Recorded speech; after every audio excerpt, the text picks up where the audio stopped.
Good evening, everybody, and welcome to the Licensing and Environmental Health Committee. I have the Chair's introduction to read to you first. This is a public meeting, and members of the public and press are permitted to report on the proceedings. Reporting includes filming, photography, making an audio recording, and providing commentary on proceedings.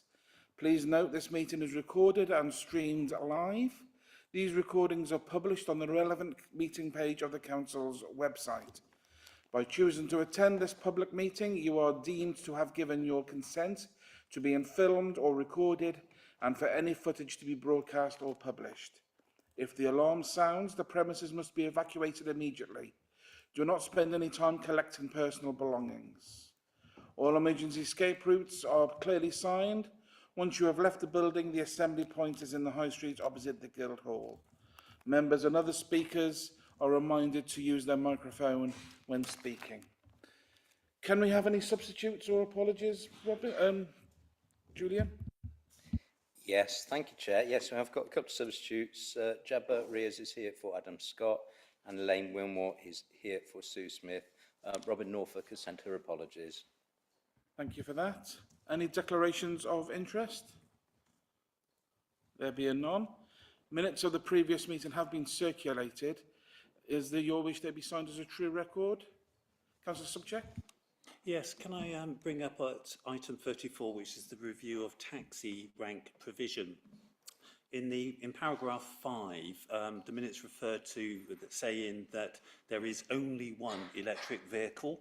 It's rather qualitative. I don't know if one electric vehicle is either good or bad, but the point is that we had a detailed discussion on the merits of having, or at least considering, an e-taxi rank in the Copenhagen Street location. I just want some reassurance, either by amending that word only, or have reassurance that it's going to be part of the consultation and considered. Mr. McManaman, I believe that can be included within the report, can't it? Yes, it can. Certainly any discussions that take place with their county council colleagues, and I have been in touch with them, and there's a meeting planned in the coming weeks. That proposal will be put forward along with the others. So they will certainly give me some insight into what can be done and what can't be done. And of course, it would require them to change, the county council that is, to change their policy about allowing curbside charging for electric vehicles, something which I think the vast majority, if not everybody in this room, would agree to. But yes, we'll make the necessary changes to the minutes to ensure that the point you made is included within the work which has taken place and the report which comes back to us in the future. Okay. Are there any other comments on the minutes? There being none, they will be signed as a truish record. Public representations, we've got none, Mr. Pugh? No. So the first item on the agenda is the air quality update. And I'm turning to Chima, is it? Chima and Chris to give us a presentation on the report which has been distributed. Okay. Thank you very much, Chair. I'll be giving an overview of the air quality update. And then, of course, it's going to be a brief run through the conclusion and what we're doing for Worcester City Council on the air quality. And then, of course, if you have any questions, you can ask either myself or Chris. Right.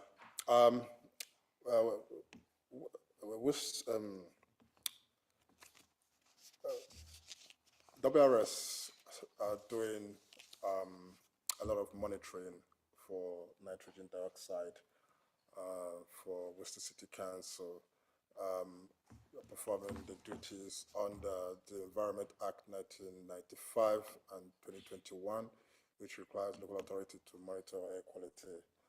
And one of the things we're doing is looking at the number of sites that we have in Worcester City, the number of 34 sites, and 25 of those 35 have showed an increase of... Okay. Yeah. Is it better now? Okay. Yeah, there are 34 sites monitoring nitrogen dioxide for Worcester City Council, and 25 of those 35 sites have shown an increase of nitrogen dioxide level from 2023. An average of the average exceedance has rose about 0.53 micrograms, and the highest level of nitrogen dioxide was about 43.9, which is for one site above the 40 milligrams, 40 micrograms, which is the standard for UK for nitrogen dioxide levels. So we're also monitoring PM2.5 particulate emissions, and which form either 2.5 or 2.10 PM10, and 2.5 micrograms is the one that can also cause significant health effects. So we have 10 sites within Worcester City, and the automatic urban rural network monitor, which we currently monitoring for one site, which is live in the Toledine area. The PM2.5 levels are currently within the prescribed levels. We're doing very well, and there has been shown some peaks which have not actually exceeded. So the maximum we've received, we'll be able to monitor for PM2.5 is about 7.72, sorry. Right, these are on the monitoring that is going on for Worcester City Council for nitrogen dioxide and particulate matter. Then on the action plans and strategy, WRS have done the air quality action plan for 2024 to 2029, and this has been approved by DEFRA in 2025, and then the progress of that will be coming up in the annual status report, which is due for submission and on 30th June this year. That's at the end of the month. So the officers are working very hard in that regard to ensure that that report is completed, the annual status report. WRS are also undertaking real-time monitoring, and these data are published on the EdSense. It's like a portal where the members of the public can be able to view data, although it's not particularly statutory, but it gives us an indication of how the council is doing in terms of air quality. So there are other strategic work that the team is also doing as well. The team is carrying out collaborative work with University of Birmingham for 2.5, the source of it. Although it's not quite clear the source, but there's a possibility that it could be a national or international source of PM2.5 that are being captured with these monitoring networks. We're supporting local strategies on electric vehicle and nature recovery strategies. We're actively working with different stakeholders to determine the actual cost for PM2.5 increase as it is. The next point within the report is what we're doing as part of community engagement and getting the residents to have to understand how air quality impacts on their health. The team have visited 33 schools to create awareness and promote behavioral change and sustainable mode of transport. The team has also conducted surveys with 741 students and 129 pupils and staff. The team are also launched the Better Worcestershire, which is a toolkit developed for primary schools. This is ongoing and developing in that regard. And we're also participating in community events. Recently, we'll be on the 19th, the team will be doing Clean Air Day, where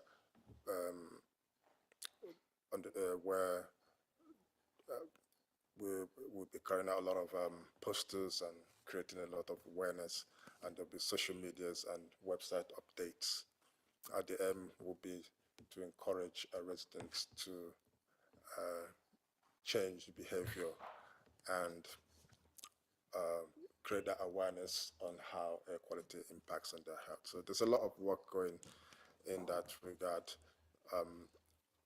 visiting various pharmacies and stores, where creating posters to create this awareness for people to behave, use less vehicle, and change the behavior in such a way that will help promote air quality in the county. Right, that is an overview, but obviously, in conclusion to that, the report concludes that WRS there's still a lot of work to do in terms of air quality monitoring and public engagement. And of course, we'll continue to seek ways of improving data collection and ensure that members of the public and the residents are receiving this information and creating this awareness. So that concludes the report. And of course, we'll always present to the committee. This is just a rundown of the report. Thank you. Thank you very much. And for members' information, this is only an information item for us. Any action which is required, any changes or proposals, will have to go to the Environment Committee for further consideration. So we can't make any decisions here tonight. I'll open it up for questions, and the first one comes from me under paragraph 3.5, where we mentioned about the problems of the highest NO2 levels are in the butts. I'm completely ignorant about what levels are safe and which levels are unsafe, and where there's an intervention level or not. Are we anywhere near a level in the butts which requires further intervention for the safety of the public, or is it below that level at this stage? Thank you, Chair. So the air quality objective for the annual average nitrogen dioxide is 40 micrograms per metre cubed. As you pointed out, Chair, that's above in the butts. The butts is always been, I think it's the highest position location we've had, and from memory, for the last few years, it's the only one which has exceeded the objective. You'll be aware, Chair, that we worked on with the steering group, including the director here, on an air quality action plan which is required as part of the regulation, and the District Council completed that work and published that in December last year, including a host of measures over the next 5 years, as Chima referred to, it's 2024 to 2029, to try and reduce the concentrations of nitrogen dioxide across the county, across the district, to achieve compliance with the air quality objective. The modelling that we undertook from those measures indicates that if all those measures are put into place, we should achieve compliance by the end of that period of time, if not before. I've got lots of hands around the room. The first one is Councillor Cooper. Thank you, Chair. Firstly, I'd like to note Heidi's work in schools. She worked in a school in my ward. I had children talking to me about it, so I'd like to publicly thank her.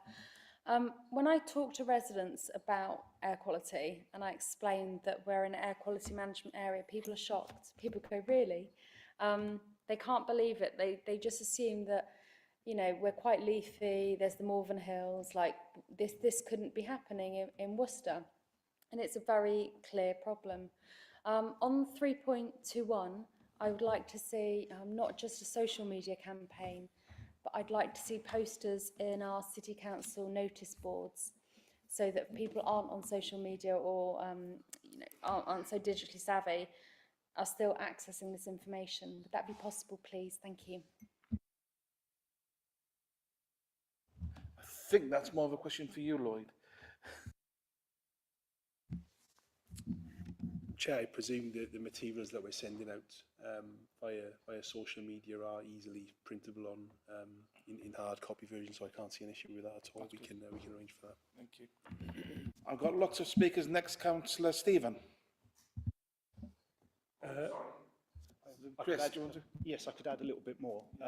The posters that have been produced have been forwarded by our media support team, which is at Bromsgrove District Council, to all of the media teams across the county. And it's also gone out via the district collaboratives to try and get into surgeries on any sort of real-time information boards. It's also gone on to bus stops and train stations as well. I know I've had contact from officers at Worcester City that said yes, via the district collaborative, that they would be able to pick that up. So I would hope that they've got those PDFs so that they could easily print those out. On a similar note from what Councillor Cooper was talking about, it was really interesting to see all the reports and obviously the link to the near live information that was coming through from that. One question I've got though is that if you try to hunt for that information online, it's not really that readily available. I did try that before coming to the meeting, and I found that it was difficult to find it. So I'm wondering whether, as well as posters and all the roadshow stuff you're doing, could you put something on our website, perhaps in a prominent position, to show, you know, how important air quality is, and to say here's a link to data that you can use to help people to make changes in their lives, like if you've got a respiratory problem, not going out on a day that's poor air quality, for example, or perhaps some people might decide not to put their log burning stove on, perhaps if they're being community minded on that day. Are you referring to City Council's website or? Yes. Yeah, okay. I'm sure you'd like to put something on the City Council website. Is that possible? Obviously, I'm not in charge of the City Council's website.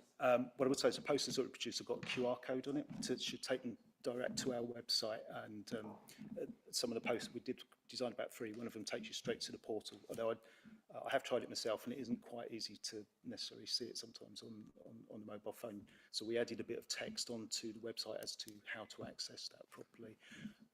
So the reason why I'm asking that question is if you type in air quality Worcester, you don't get to this site. So it'd be really nice if, when we put it on the website or wherever we're going to put it, that someone checks it to make sure that a human being, a normal person, could actually navigate to this in a reasonable way. And you define a normal person? Maybe not you and I. No, thank you. Lloyd, are you a normal person? No, I'll speak to the comms team and we'll work back from WRS's website back to ours and see what the best way of doing that is. And even if it's just a very simple landing page, but if you search air quality Worcester, you get to it, and there's a link to WRS. That's better than Perfect. Yeah. Thank you. Chris? Yeah, I exactly on this point, thank you, Councillor Stevens. I've been contacting all of the district councils to try and improve that. There's a report done that was commissioned by DEFRA on air quality information systems that actually looked as part of it at local authority websites to see how easy it was to find air quality information. And a couple of them in the county, a couple of the districts in the county, I'm not sure if Worcester was one, but there was a couple in the county was ours. And so I did a search myself, and it's very hard to find air quality information in any of our district authorities. You have to go for about 4 or 5 links. With some, you couldn't find it at all. So I contacted all of the teams to say, could you improve this in some way? I actually think Worcester City was actually one of the better ones. Actually, you could at least get to it, you know, via searching for it eventually. think what we're saying is we want this information out there as wide as possible and whatever means possible to make sure that the public are aware. And that may also include working with the Director of Public Health. I'm not sure how much work you have with her and her department, whether that's going to be a potential opportunity to progress this even further. We do meet with the Director of Public Health Department quite often, or not regularly. We did have a bit more actual support from them during the Air Quality Action Plan process from a particular individual who was given half their role to work on air quality. Unfortunately, they left about a year ago, and as you might be aware, the County Council have basically a block on actually recruitment, so they're not being replaced at this time. Might be something you and I can have a discussion about outside this room, because I think there are a number of county councils who would welcome some changes in that area. Councillor De Sera. Thank you very much, Chair. There's two small points and then a question, if I may. Just to say, I was at the hospital today doing my normal volunteering, and they've got a big poster about Clean Air Day, which I thought was quite nice. I've also got separately a proposal going to officers about trying to use AI to dig out information from all the plethora of reports that we get and don't get to see because we haven't got time to read every single committee meeting. And I think that's gone down quite well. So that might be the sort of thing that could be used to dig out air quality information from something that isn't actually a link. And I think if we get the structure of that set up correctly, should be almost very, very low effort anyway from officers to actually deliver that. I did my sort of combined report from a few committees in about a minute. So yeah, I think it could be quite useful. Anyway, those are the points, but I don't know if this is planned already. Is it the case that the environment progress will come back to this committee on a regular basis? Yes, Chair. So this committee will receive an annual report of this nature. If there was anything in particular during the year, then we would look to bring reports back as well, whether they be sort of funding opportunities or technical changes. And as this committee will be aware, items relating to the Air Quality Action Plan were also brought to it. Oversight with progressing the Air Quality Action Plan, however, sits with Environment Committee, because this committee doesn't have a scorecard. But as well as this report, I'm sure there'll be opportunities to bring one or two other reports back during the year. We have live data reporting as well, don't we, from certain areas, which would be obviously welcomed for members to be able to look at and see where different areas are.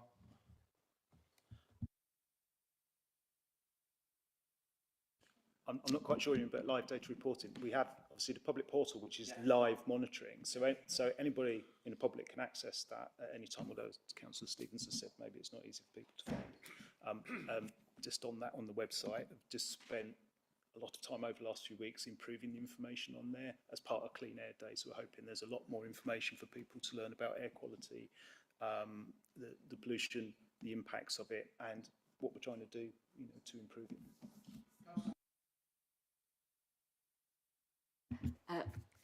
Thank you, Chair. I know from talking at the pre-meeting that the problem, part of the problem in the butts is the diesel buses, and it's obviously public transport. We want public transport, but we need to improve the quality of that public transport. Otherwise, we're reporting back and we're not able to take that action and improvement forward. So, is there a way that we can get that mechanism out? The information we not and the changes we need to support reducing the air pollution out to other committees and other councils. Is it fed back? I mean, county talk to us. Do we have that mechanism to talk back and say we need better quality buses and stuff like that? I think there is a two-way line of communication between us and the county. I just think that the things that we would need to put in place to resolve poor air quality in those areas are big infrastructure type projects, and whether it be through politics or through finances, it's very difficult to get them moving. So the conversation is there. There are offers from both sides working, but they're not easy solutions. So we will continue to talk about them. But I think really the focus for us is what's within our gift. So as an example, you know, we've got Croft Road Car Park, which is still providing parking opportunities for HGVs and trucks. That's something within our gift if members are minded to support that or not. Not saying, you know, should or shouldn't, but that is one that we can progress. But others, we are not solely, but heavily in the hands of other partners. I think what you're asking for is potentially not for this committee to discuss or debate. It's potentially, I think, for a wider discussion and debate in full council, where we can then make recommendations or suggestions to outside bodies on behalf of the council rather than on behalf of this committee. And I think looking around the room, there would be widespread support and cooperation for such a debate in council in whatever form that may actually be, whether it's a notice of motion or something maybe from the Environment Committee. I've got Councillor Subchair. Thank you, Chair. Can I thank WRS for providing some graphs of the data? So I find it much easier to look at graphs. What was particularly striking as I was looking through the different locations regarding particulate matter was the graphs appear to be absolutely identical no matter what the location is. And I know in the report, and we've been given reasons that it might be episodic and external factors that lead to the peaks, but I wonder if the same is true of the troughs as well, because some of those troughs are such low levels, we wouldn't have a particular problem in our area. I think it'd be very valuable to, as the report suggests, to really investigate the particulate matter, the sources, so that we understand if we are taking action with buses or any other issues, that we really understand what the issue and the sources are. But can I ask a specific question as whether these troughs and peaks are affected by weather and wind and rain in particular? Thank you very much for the question, and well done for spotting that they are all exactly the same. I thought a colleague had made a mistake when I first saw all of the graphs, and then realised no, something else was going on.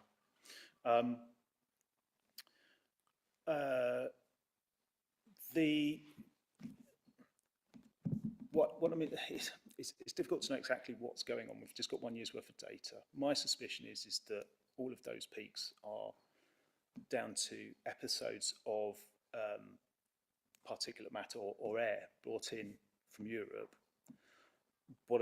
The difficulty is there's not an easily accessible database of episodes. Although I've tried to contact the Met Office to see if they can help us out with this information.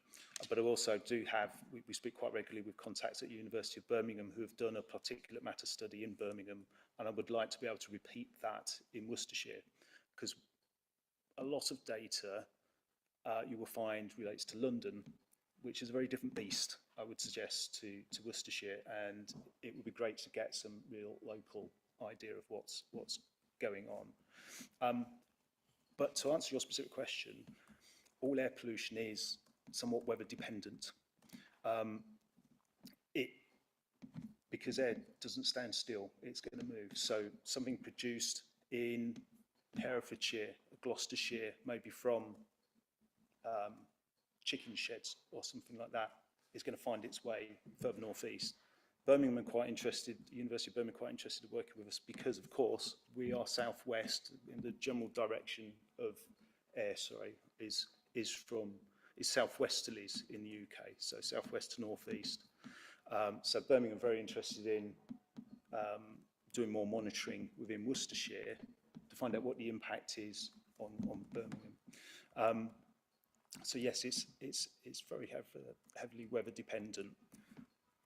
Just as a slight side note, we have a scientific reference method PM10 monitor in Wychbold, Wychhaven district, which showed no exceedances of PM10 last year.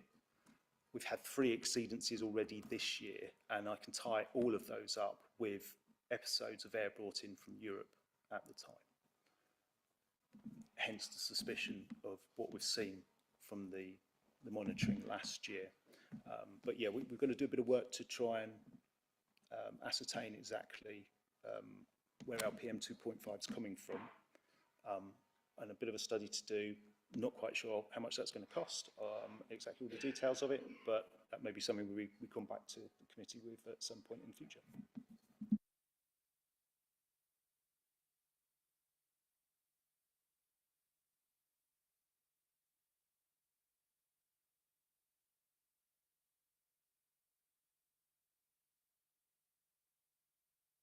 Thank you, Shima. Thank you, Chris, for the report and the fascinating answers that you're giving. This is clearly a scientific debate, well beyond probably a lot of our capabilities, but it's fascinating in terms of doing that. A couple of quick questions. Thank you for the clarification of international stroke national particulates. Completely understand. In terms of danger, is not NO2 more dangerous than particulate matter? That's the first kind of question. All this data doesn't, because we've been monitoring for a year, is new data, but it doesn't mean it didn't exist before. So it's just a way we've managed to capture it, right? You understand? So to say that it's increased over the year, so because we haven't got the previous data. So how valid is that kind of statement in terms of the overall picture in terms of that? If you answer those two, I've got just a couple of more queries, if that's all right. Yeah. Nitrogen dioxide, we've been monitoring since local air quality management came to be, which is late, I think, 1997. So we have years and years worth of data on nitrogen dioxide, partly because it's actually really quite cheap and easy to monitor. The particulate matter and our sensors, our new sensors that we put up last year also do nitrogen dioxide. But the real beauty of them is what we've been able to capture in terms of particulate matter, because we've never had that information really across the county really in large amounts. And that's because before these new low-cost sensors were available, the only way to monitor PM2.5 was with a very expensive scientific reference method analyzer. So, for example, NOx tubes that we use cost about £5 a month, so 60 quid of sort of each location. They're not particularly accurate, but as long as you've got some co-located somewhere with a scientific reference method analyzer, you can adjust for the bias from those NOx tubes. We've got two analyzers in Wychbold, as I said, one's a PM10, one's a scientific reference method NO2. That's cost £50,000 to have in place for 4 years. Whereas we've got 27 of these low-cost sensors across the county. I think it costs about £250,000 with a lot of funding from DEFRA. So that's the difference. There is a national network of monitors. We've never had representation for that in Worcestershire until this year. The government have, since 2022, been working on more monitoring of PM2.5 across the UK. And I can say as of, I think, March this year, there is a national network PM2.5 monitor in Worcester Tolladine for the first time. It's a shame we haven't had that information before. So yes, from a PM perspective, we've only got about a year's worth of data. For nitrogen dioxide, though, we've got 20 years worth of data, which is why we know about increases and trends, etc. Yeah, thank you. So the wider points, Butts and Lowesmore, I remember when I was chair of licensing, 2012, I think it was, we were talking about it then in terms of that. And I know I was working with Councillor Lawrenson then, and we were talking about plans that we could put in place for the Butts in terms of that. And since then, we've had student house development in terms of that, and there's an increase in population, yet the situation seems to kind of get worse. One good point of this is that where we have intervened in Lowesmore, is the particulate matters are below that level, so we know that direct intervention works in terms of that. So whatever is in our control, we have done in terms of that. So the wider point is that actually us as a committee, we need to pressurise the new regime up at County Hall, see what their views on climate change are and air quality in terms of that, and make sure that Worcester's locations is put on top of the list, to work with them in terms of LTP4, the active travel plan, and in terms of our commitment to public health. In terms of that, it has to be a combined effort in order for us to improve all the factors within here, and obviously you're providing the evidence and the data. As regards the buses, because the simple reality is that County Hall have neglected it, and that's allowed First Bus to give us the crap that, you know, from other cities, pardon the expression, in terms of older vehicles that are polluting our cities here. So, you know, absolutely from our perspective, Richard, is that as a combined effort as this committee, we can put that pressure onto the Environment Committee and get the message about County Hall. I'm not sure there's a full question there, other than do you agree for First Bus or crap?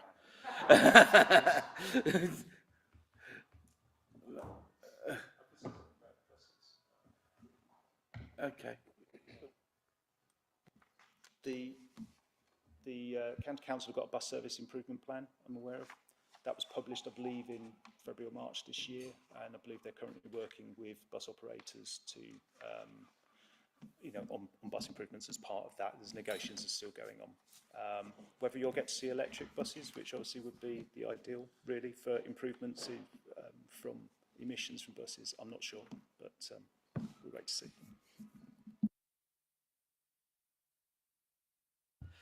Thank you very much, Chair. Conversation has moved on a little bit since I put my hand up, but I have still got questions because reading all of these graphs, which I think have been set out so well, and really appreciate how they've been presented, it's sort of woken up my A-level environmental science student inside of me, and I wanted to ask a couple of sort of rookie questions, if you wouldn't mind indulging me. One of them was just to ask whether there could be any correspondence or correlation between some of the spikes in emissions and potentially episodes of roadworks or other things taking place in the city, you know, major events that are bringing in traffic from outside and congestion in the city. Is there any process to map air quality against congestion? And the other thing I wanted to ask about was a more technical one on the levels of ozone, because I noticed that those seem to be the substance that varies the most from street to street. I mean, I was looking at the graph and I was surprised to see that Foregate Street and Barbourne Road have wildly different levels of ozone, seemingly, although they are relatively proximate. And I was just wondering, is that a feature of the way the data is presented, or is there something to it that I should be asking about? So, thank you. Yeah, ozone's an interesting one. We're not regulated to report on ozone. However, ozone has a very close relationship with nitrogen dioxide. Ozone's created by NO2, some other pollutants called VOCs, volatile organic compounds, which is a massive range of things, and sunlight. So obviously we tend to see ozone higher during the spring and summer months. As I say, it's not something we're required to report on, but it is something which is already measured automatically by those sensors. So I'm not saying we're ignoring it, but it's not something actually at the moment that we're required to sort of report on in any way. But it is something I think we will be looking into and becoming seeing how it affects other air pollutants. I'm not quite sure what the future is for local air quality management. I don't think that we're going to be asked to try and reduce ozone as local authorities in the future, but what I'm aware of from work done by the Royal Society on climate change impacts on air pollution is that as we perhaps see nitrogen dioxide being reduced in cities due to the controls that have been put into place, such as electrification of the fleet, we might actually see ozone going up. And as with climate change, we see perhaps the seasons perhaps balancing out. We expect to see ozone balancing out over a year, as opposed to the peaks and troughs that we get at the moment. What you actually see during the day at the moment is as the sun comes up, NO2 goes down, ozone goes up, and then at the end of the day, ozone reduces and the NO2 goes up. But apparently, and I don't quite understand all the chemistry and mechanisms myself, but with climate, oh no, I've read it, but with climate change, we will perhaps expect to see a sort of balancing out of ozone over the annual period. And the other question was about, sorry, forgive me. if you'd like a reminder. I was particularly interested in the variance in levels of ozone between different streets, if there is any exploration of that fact.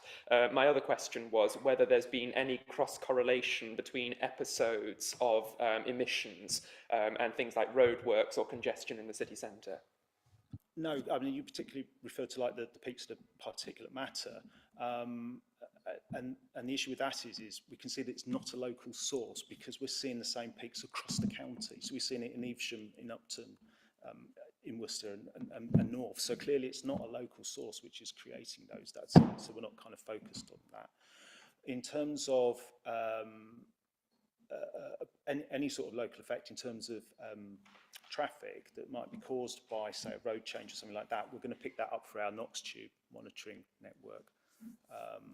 So we've seen, for instance, not in Worcester, but as another example, for those that are familiar with Bewdley, the bridge has been closed for to have works done to flood defences, which has caused more traffic to go up through an air quality management area there, and we've seen the levels rise accordingly to that. So we can see that direct sort of correlation.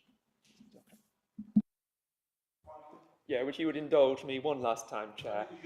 Thank you very much. I was just going to ask, really, to what extent do you think that within the map, where we've got these high concentrations of particulate matter, NO2, ozone, that correlates with standing traffic and congestion? And is that something that will be communicated or discussed with the County Council? Thank you. Traffic in particular is associated with nitrogen dioxide, which is why we have the monitoring network around the strategic road network generally, and that's where we see the issues.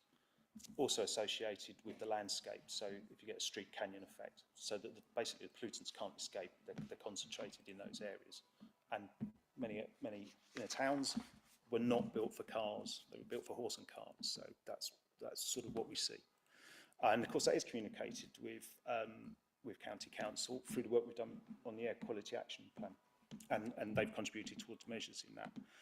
Ozone, as again, it's not actually sort of regulated by local authorities, so no, we're not having that discussion with them about that. And particulates, as I said, we're not seeing, say, a particular issue in any particular road, so we can't associate it with that local source. Again, where we're seeing these episodes, we're seeing across the board. So it's suggesting a source from beyond the borders, at least. Okay, finally, before I come in again, Councillor Stephen. Thank you. It's really a question which I think builds a little bit on Councillor Kimberley's point about the graphs. The graphs are really, really interesting, and I don't want to prolong this discussion or debate too long, but my plea really is that perhaps in a future report, that when we present this perhaps in a year's time, it'd be really nice to see some annotation on the charts and the data that actually show not just the raw data, but actually gives us some interpretation as well. So it could be that on a particular graph, you could put a few lines on there saying this was a time of high air pressure, or there was an accident on the motorway and there was lots of congestion, or there was half term and there was less traffic because there were less people driving their kids to school, for example. It'd be really nice to see some interpretation on there as well, with some, and I know it can't be necessarily that scientific, but at least some theories about what we're looking at in the data, so we can perhaps infer some things that will help us in the future.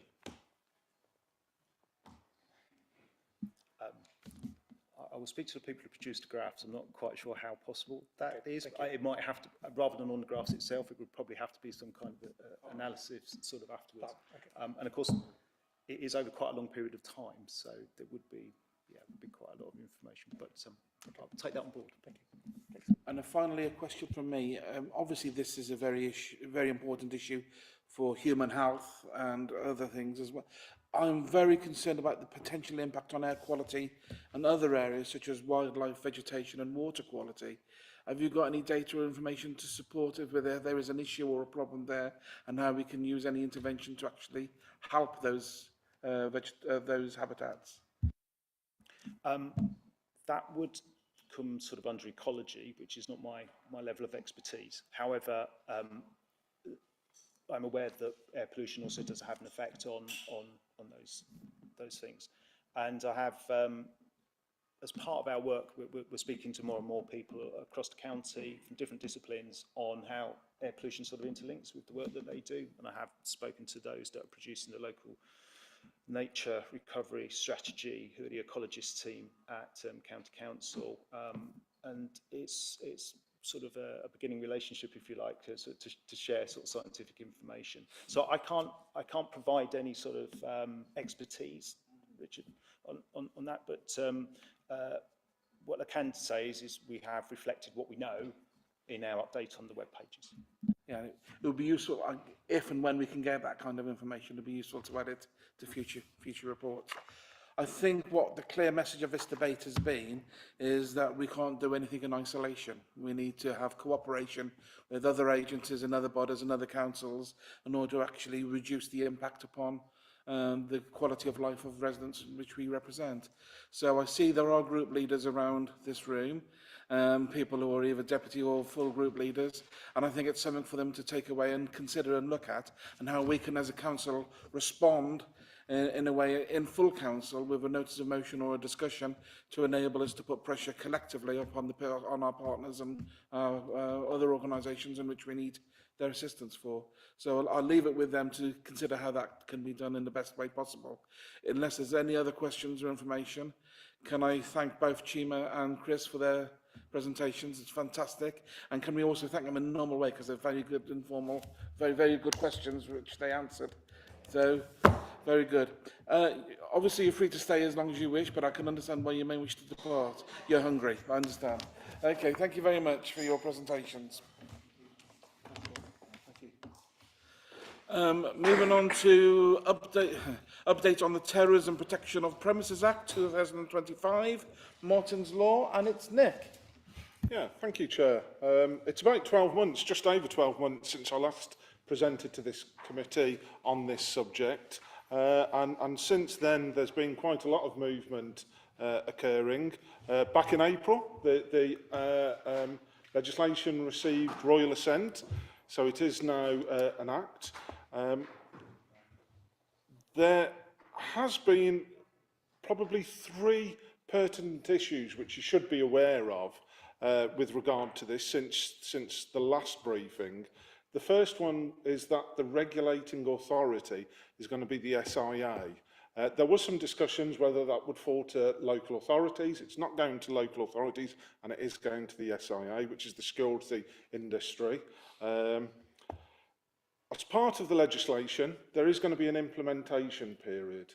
We're looking at around 24 months before it starts to be enforced, and that will allow the SIA to get their process in place to be able to sort of like deliver on these measures. And the final one is really with regard to the standard tier. Previously, I'd reported that it would start at around 100 capacity. That has actually been increased to 200 now. So those are quite useful things. So it ranges, the standard tier goes from 200 to 799, and the enhanced starts at the 800 capacity. So that's sort of like less onerous on businesses going forwards. The City Council will have a number of sites that will fall under this legislation. Obviously, the vast majority of them will be under the standard tier and will include the Guildhall, the Commandery and the Museum and Art Gallery. We have started work on this subject matter for some time. We've been deploying HVM as part of our Christmas fair for a number of years now. We're involved in the Worcestershire Prevent and Protect group. A number of staff have gone through sort of training courses, and those are sort of indicated within your report. We regularly engage with the West Midlands counter-terrorism security advisors, and we also attend briefings from the MPSA. So we're in a relatively comfortable position and in a reasonable position with regard to appreciation of the subject. Obviously, there is expected further detail and information to be submitted and released within those 24 months. So it's almost a little bit that this is an update report, and once those details become available, then I would expect that we will report those back to you at future committees. And I think that's about it. So any questions? Okay, thank you. A couple of questions from me for at the start. Previous paperwork, we were told that places of religious assembly were not to be included, but I believe that's changed. They are to be included. Can you confirm that now? I can't confirm that, but what I can say is that there is a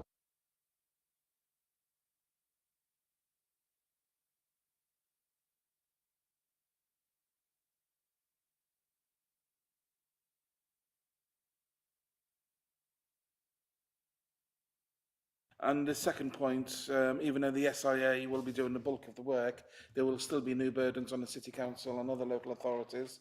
I'm assuming that there's no new burden money available for us to actually implement any changes. You're correct. There won't be any additional funding. Things never change. Any other question, Councillor Holmes? That was one of my questions.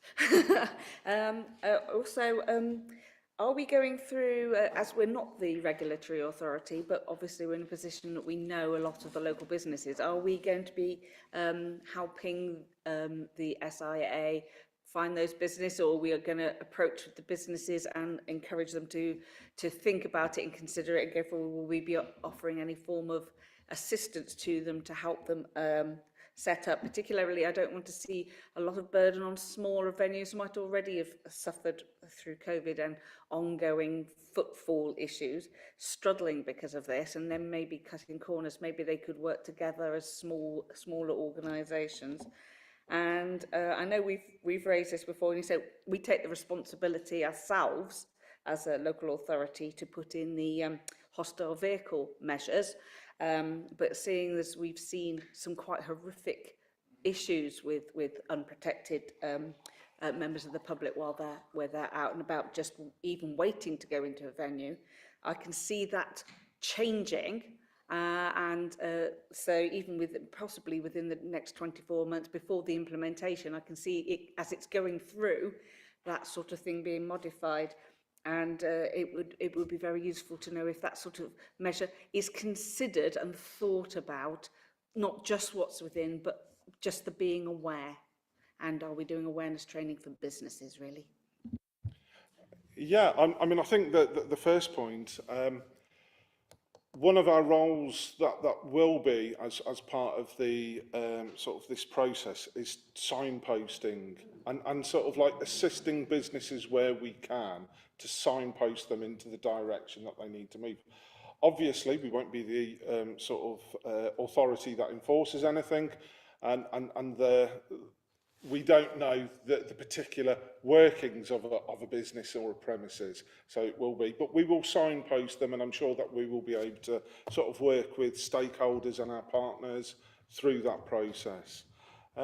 With regard to protection of public space, it is a very sort of important issue, and it's always considered as part of sort of developments occurring. We will be looking at it as an authority on some of our projects that we are moving forward. So hopefully we will have some elements that we can sort of announce to you in future sort of time. So. Thank you, Chair. Just thinking about the financial pressures on the City Council and the council-run venues where we will be obliged to put measures in place. Have we identified a responsible person at each venue, or can we manage that centrally? That's a piece of work that's being considered at this moment.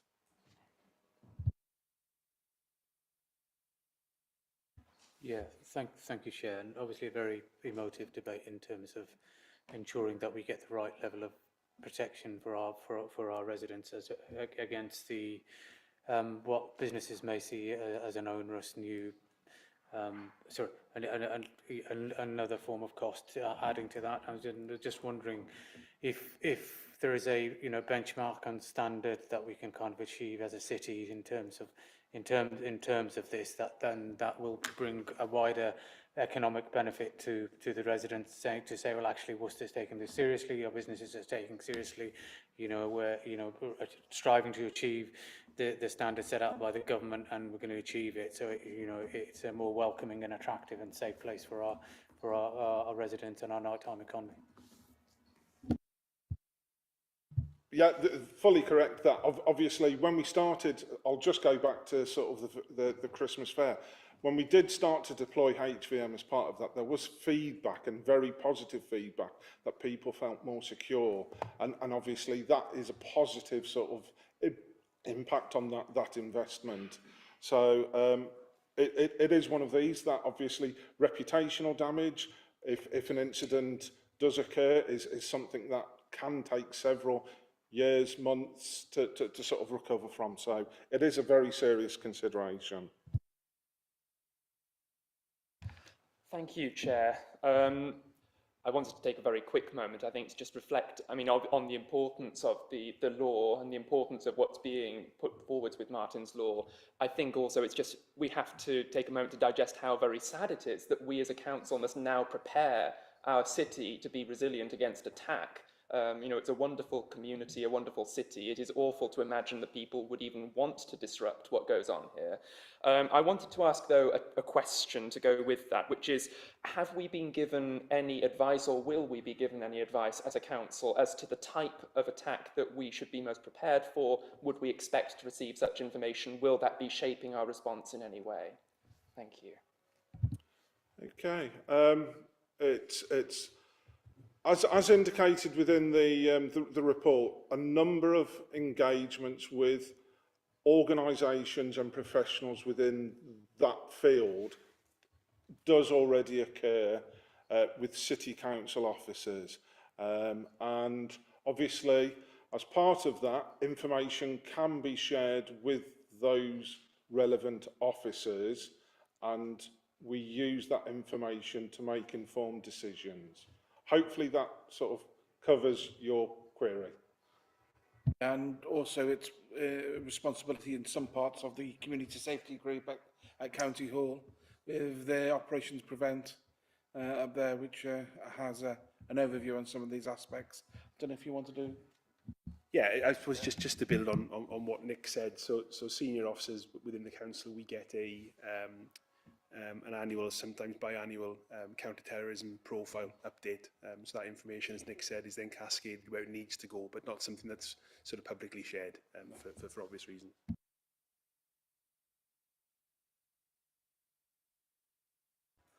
Thank you very much, Chair. I wondered two things, please. If it would be worth talking to County Council about increased pedestrianisation of the city centre to protect against the sort of attacks we saw in Liverpool.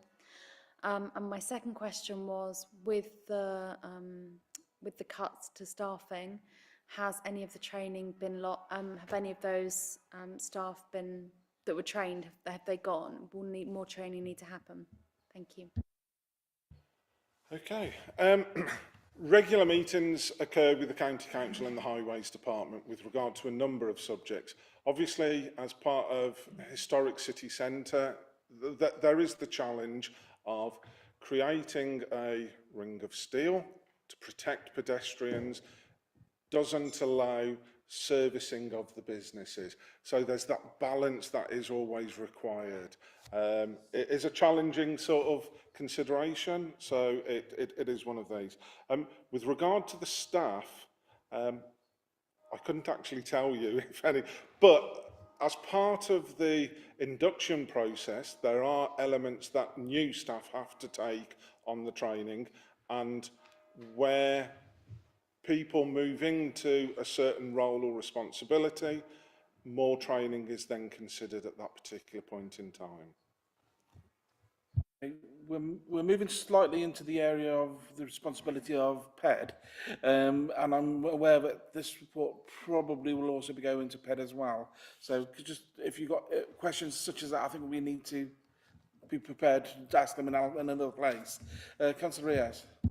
Yeah, thank you. Chair. And I mean, I mean, obviously welcome the report in terms of that. I mean, it does raise an issue around wider emergency preparedness, and I know our officers showed how emergency preparedness were in recent weeks in terms of the Barban Works, in terms of that, and you know, executing a plan in terms of that, in terms of wider emergency preparedness, and I know it's a topic close to your heart as well, Chair, in terms of that communication between, you know, leadership and councillors in eventualities like this. So just seeking reassurance that actually, as part of this, that actually, you know, key members of the council, in fact, all members can be kind of be brought up to speed in terms of what the processes are in that type of scenario, and that actually we know how to respond and then how then to communicate with our residents if those eventualities occur.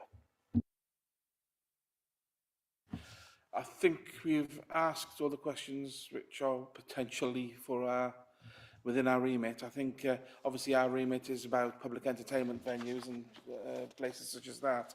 But I would ask Mr. Kay to keep us informed of any changes, progress or information in relation to areas of our responsibility as they become known, and bring back a report to us.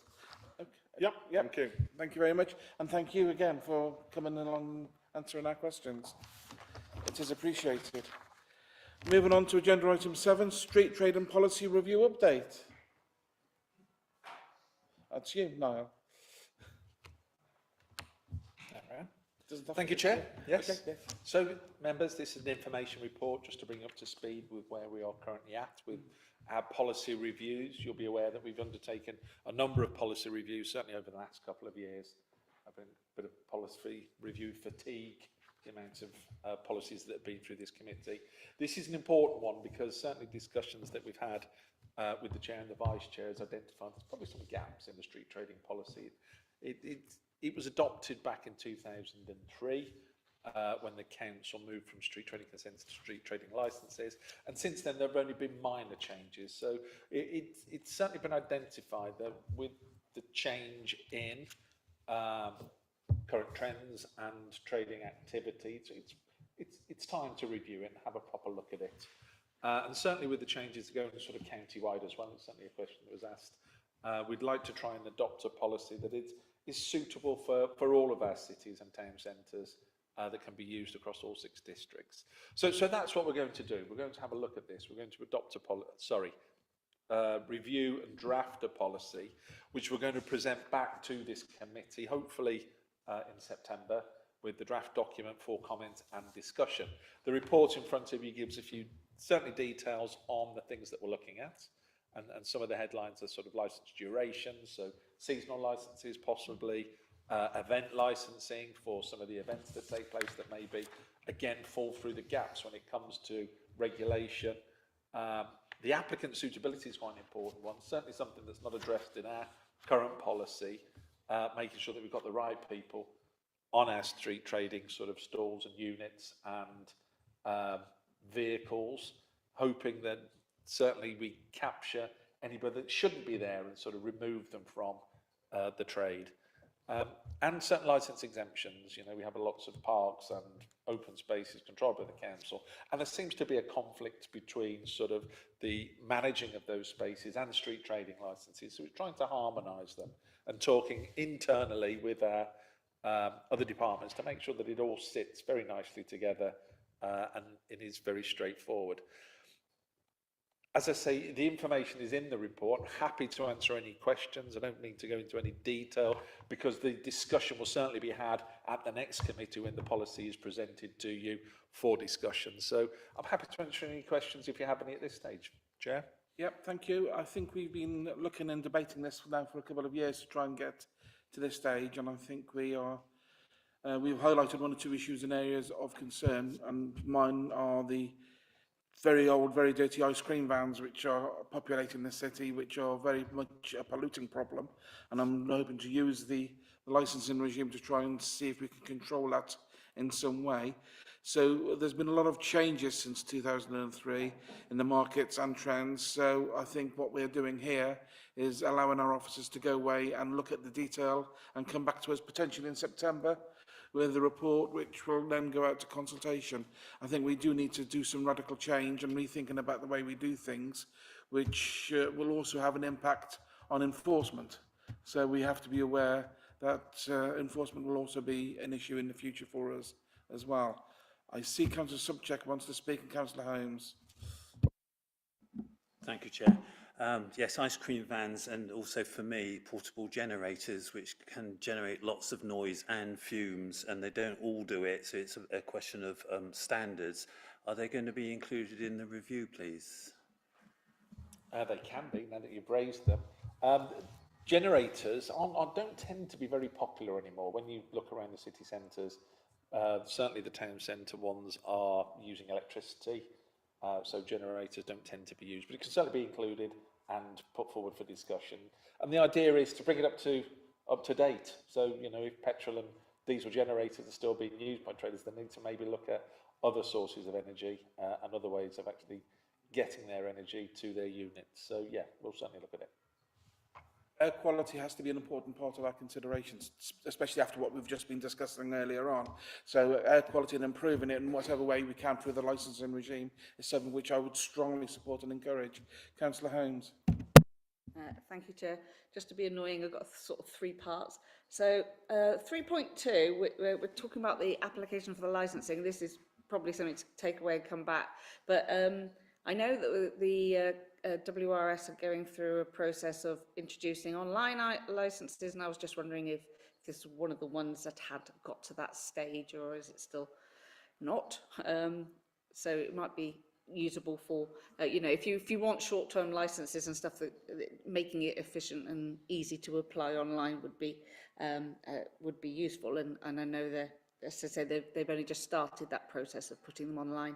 You apply online, but then they get manually transferred, which seems a bit strange. 3.7, are we going to be, you know, what sort of level of enforcement and consideration of things like single-use plastics, environment? We've talked about the making sure that they're not generating too much waste, but what sort of enforcement would be available, particularly things like hygiene. They're setting up for a short period of time, but I don't want to see shop-based food vendors disadvantaged in our town centres when they are hitting a higher bar.